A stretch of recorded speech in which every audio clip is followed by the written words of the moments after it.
Halo semuanya, pada kesempatan ini kita akan melanjutkan pembelajaran kita terkait materi graf. Kali ini bersama dengan saya Arlisa Yuliawati, kita akan belajar mengenai lintasan Euler dan juga Hamilton.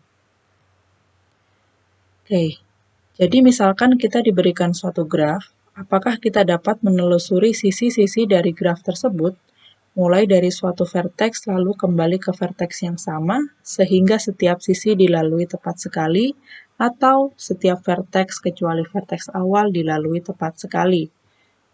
Nah, di sini kita akan kaitkan masing-masing kondisi ini nantinya dengan lintasan atau sirkuit Euler atau lintasan atau sirkuit Hamilton. Nah, kita berangkat dari permasalahan jembatan Königsberg. Jadi, di suatu daerah di Rusia, ada sebuah sungai yang bercabang-cabang dan membagi daerah tersebut ke dalam 4 area atau 4 lokasi. Katakanlah area C, A, B, dan D. Kemudian terdapat 7 jembatan yang menghubungkan area-area tadi. Jadi, untuk area atau daerah atau lokasi C dengan A dihubungkan oleh 2 jembatan. Kemudian antara area atau lokasi A dengan B dihubungkan oleh 2 jembatan juga. Selanjutnya A dengan D dihubungkan oleh 1 jembatan saja. Kemudian B dengan D dihubungkan juga oleh 1 jembatan dan C dengan D dihubungkan oleh 1 jembatan. Pertanyaannya adalah, dengan memulai dari suatu lokasi, dapatkah kita berjalan-jalan hingga kembali ke lokasi awal, sehingga setiap jembatan dilewati tepat sekali? Jadi, misalkan dari graf representasinya ini, kita mulai dari suatu vertex, apakah kita dapat menelusuri setiap edge pada graf ini tepat sekali, hingga kembali ke vertex awal tadi. Jadi misalkan berangkat dari D, apakah kita dapat berjalan-jalan menelusuri setiap edge tepat sekali lalu kembali lagi ke D. Ini adalah problem dari jembatan Königsberg tadi. Yang kita akan kaitkan problem ini dengan lintasan atau sirkuit Euler yang kita bahas pada slide selanjutnya. Oke, sekarang kita mulai pembahasan lintasan dan sirkuit Euler. Lintasan Euler di graf G adalah suatu lintasan sederhana yang melalui setiap sisi di G. Lintasan sederhana di sini artinya lintasan tersebut melalui edge-edge tepat satu kali. Jadi lintasan Euler adalah suatu lintasan yang melalui setiap sisi di G tepat satu kali.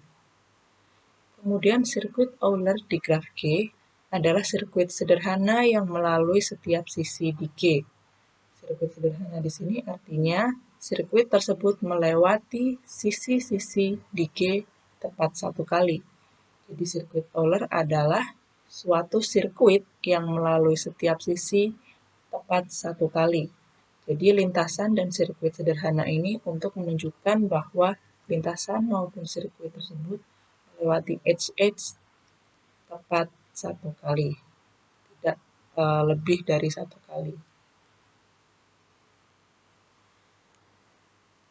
Oke, nah selanjutnya misalkan kita memiliki graf tidak berarah, kira-kira bagaimana kita mengidentifikasi graf mana saja yang memiliki sirkuit Euler, mana saja yang memiliki lintasan Euler, atau mungkin mana yang memiliki keduanya atau tidak memiliki keduanya. Kalau kita lihat sebenarnya kita bisa coba-coba saja. Untuk graf Q1 misalnya kita bisa lihat bahwa kita bisa menelusuri graf tersebut misalkan dari A, lalu ke B, ke E, ke C, ke D, E, dan A. Sehingga graf Q1 ini memiliki sirkuit Euler sekaligus lintasan Euler. Kemudian graf Q2 dan graf Q3 kita juga bisa lakukan hal yang sama. Kita coba apakah kita menemukan suatu sirkuit atau lintasan Euler di dalamnya. Lalu bagaimana dengan graf yang berarah?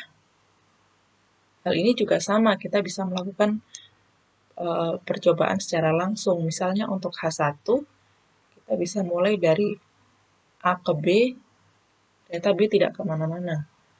A ke D, D ke C, C ke B. Nah, di sini kita tidak bisa kemana-mana setelah sampai di B. Kalau misalnya kita coba yang lain dari B, B tidak kemana-mana. Jadi, karena di sini B tidak kemana-mana, kita tidak bisa menemukan suatu sirkuit Euler. Itu sirkuit yang melewati setiap edge tepat sekali. Atau lintasan Euler juga tidak ada, karena pasti ada edge yang tidak terlewati. Jadi di sini H1 tidak memiliki sirkuit Euler maupun lintasan Euler. Nah, namun kembali lagi, apakah kita harus mengecek satu persatu? Bagaimana cara yang lebih mudah untuk melakukan identifikasi apakah suatu graf memiliki sirkuit ataupun lintasan Euler atau tidak keduanya. Nah, di slide selanjutnya kita akan membahas teorema yang akan memudahkan kita untuk mengidentifikasi kepemilikan dari sirkuit maupun lintasan Euler.